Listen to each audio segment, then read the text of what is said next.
Johnnie had killers on the payroll and cops on the payroll. Nobody made a move without the courage say so. Started off with BKs, black killers, my nigga, but grew up to be one of Detroit's biggest plug ins. So YBI and Pony Down made newspaper headlines. Yeah, they did. He hustled in the shadows. Silence was his gold mine. His pops running him the money to help him get on. Hit the block with the work. God, man, it's on. Him and his twin brother, they handle things on the streets in City Hall, controlling things. Robbing cops and politicians was a very smart move that made them invisible. No matter how much work they moved. Had a 10-year run, that's longer than most. Could've retired and went legit, but damn, he was close. Had money and political clout to make that happen, but he had a snitch in the crew telling everything that happened. He ain't know it at the time. A gangster was in his prime, sipping the finest wine and sporting the latest vines. Pulling up at Belle Isle in a fancy car.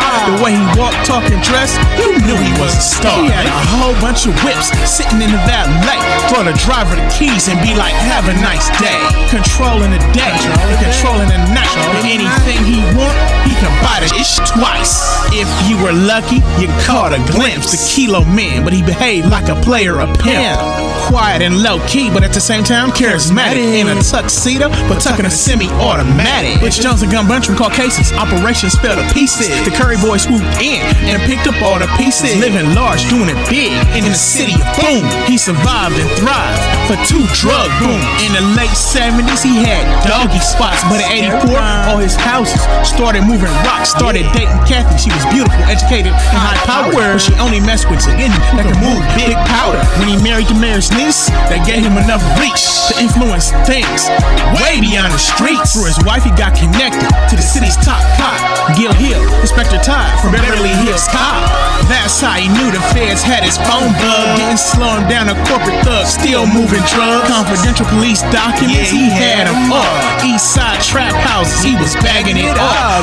But what you don't know just might hurt you. The biggest threat he faced was in his circle. The little white boy who ran with his little bro was secretly telling the feds everything he knows. The white boy and his father was FBI CIs. Led to convictions for Johnnie, Leo, and 18 of their guys. Discovery pages, a federal case, racketeering and tax evasion. The charges they faced led to the charge, did they time, move on with their life. But the white boy who snitched got hit with life. Now that's street karma, a perfect way to end this. He snitched out the whole crew, but got the bigger sentence. Oh man. The Academy? You gotta laugh at that ish. You can't help, you gotta laugh at that ish.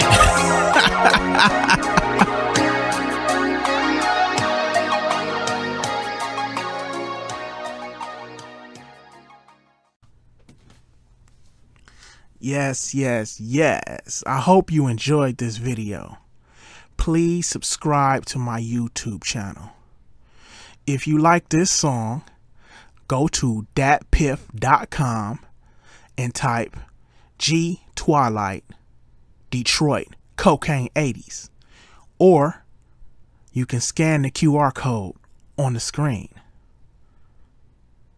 Follow me on Instagram at I_am_Detroit_Tycoon. Follow me on Twitter at Mr. Detroit Tycoon. You can also find me on Facebook. Type G Twilight. Oh, and make sure you hit the thumbs up button on this video so that YouTube shows it to more people. Hit me with that HBO special. Help a brother out. You dig? Thank you in advance.